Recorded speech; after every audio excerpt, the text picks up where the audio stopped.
Spain has drawn a clear line.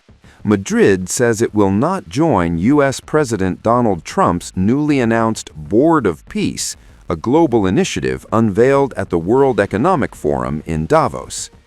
Speaking after an EU summit in Brussels, Spanish Prime Minister Pedro Sánchez said Spain appreciated the invitation but declined.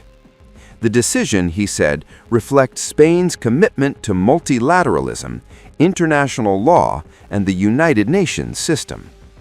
Spain was not alone.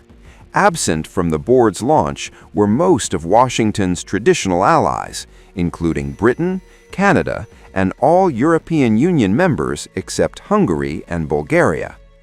Sanchez pointed to what he called fundamental gaps in the initiative, including the absence of the Palestinian Authority, while Israel and several Middle Eastern states, including Qatar, Saudi Arabia, and the United Arab Emirates, have joined. The refusal comes as President Trump singled out Spain, accusing it of failing to meet NATO defense spending targets during a wide-ranging speech at the board's launch.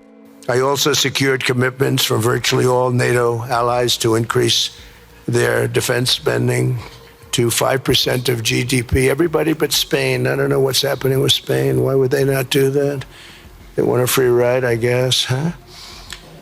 Every country but Spain increased to 5%.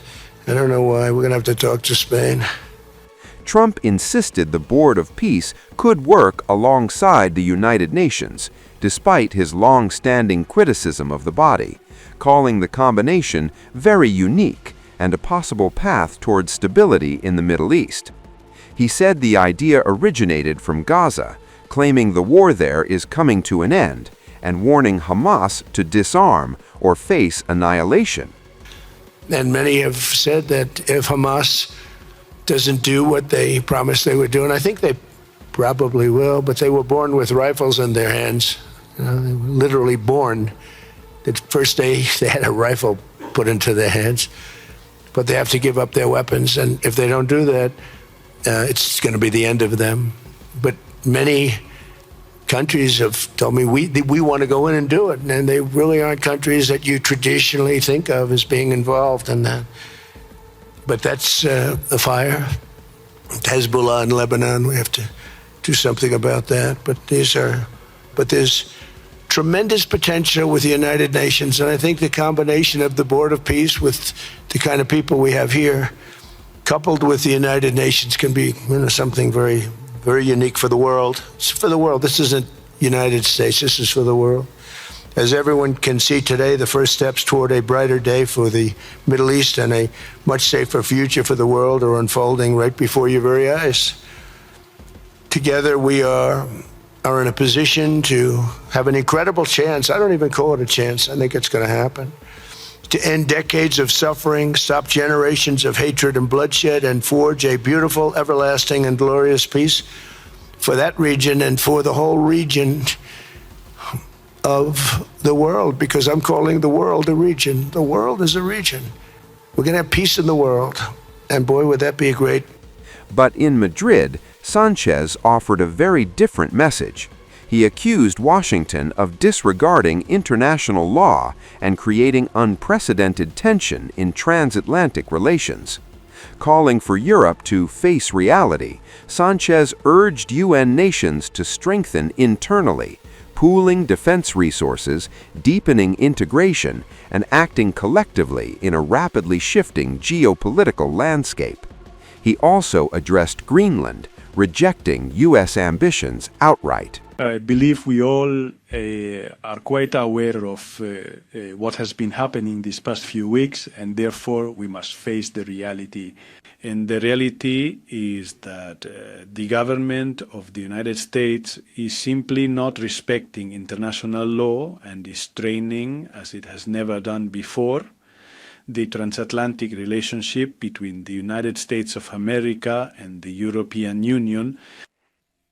In light of this, I believe there should be no doubt. Europe must strengthen itself internally and also open up to other parts of the world. Strengthening ourselves internally means, therefore, deepening the single market, boosting our competitiveness, and technology, but also our social cohesion and our political unity. And of course, in the important area of defense and security, fundamentally, what we Europeans must do is invest better and in a more unified manner. We need to demonstrate this strength, and for that, we must move forward as one.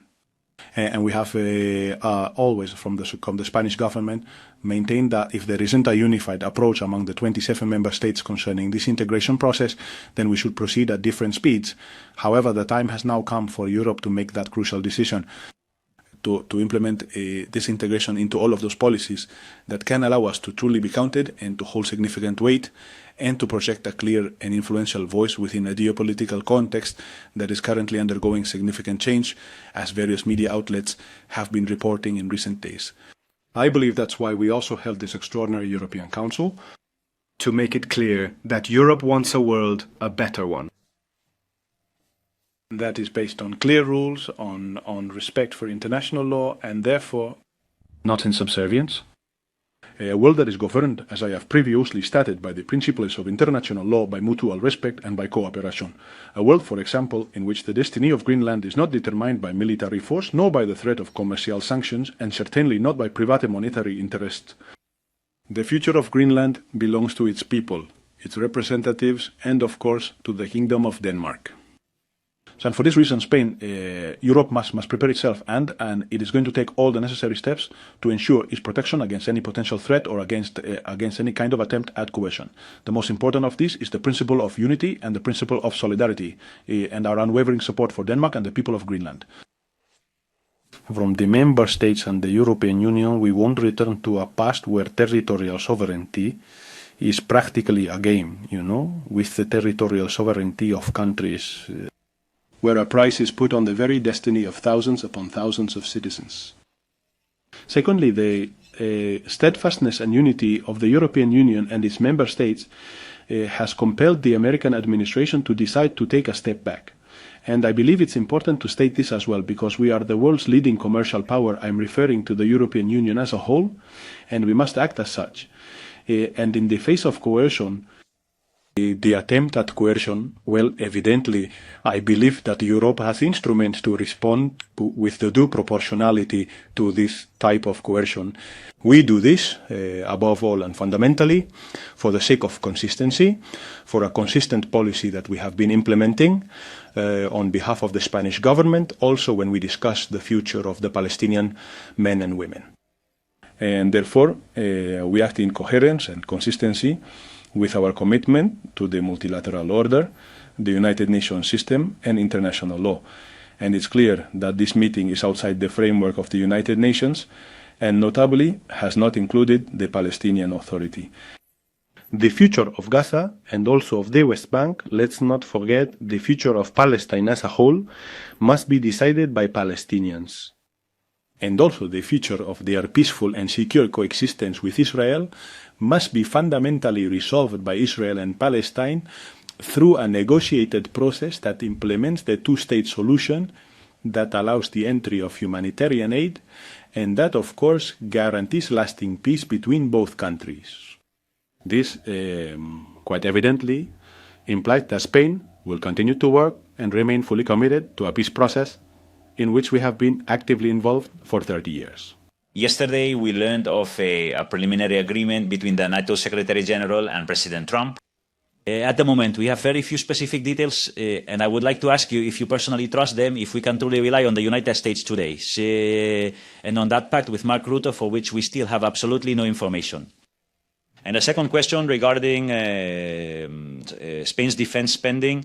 President Trump this morning has once again criticized that Spain, he said something along the lines of Spain wanting this to come out free for them.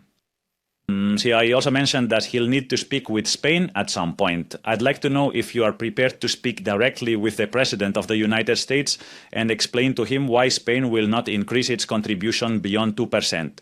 We hope that we can trust that indeed an agreement can be reached that satisfies the legitimate demands for sovereignty and for respect for the territorial integrity of the people of Greenland and also the Kingdom of Denmark. And this is where I believe the European Union's essence lies. allies, solidarity, respect for international law, territorial integrity, and the national sovereignty of Greenland and the Kingdom of Denmark, because, as I said before, they are the ones who must decide their future, not some foreign force. And if there's a legitimate security demand in the Arctic, well, indeed, we have institutions, as you've already mentioned, like the Atlantic Alliance, to be able to articulate missions that can respond to that legitimate concern that an allied country might have regarding to the debate on the 5%. Anyways, you know my position, but I was bringing up some of this whole free thing, right? Also, anyway, Spain has tripled its defense investment since I've been Prime Minister, so that Spaniards can get an idea with their taxes. We are currently allocating to the defense budget within our country 34 billion euros annually. 34 billion euros every year. Collectively, we are talking about how we invest more than 13 NATO countries combined. Almost 34 billion euros, more than 13 NATO countries combined. Therefore, I think the figures are over there. But I have also stated it with complete loyalty and absolute clarity. sustaining that the government of Spain, in a similar fashion to naturally, yes, strengthens its own defense and contributes significantly to both collective defense and overall collective security. It will not give up on strengthening public healthcare nor public education. the national system of dependency, social cohesion, ultimately, of our country.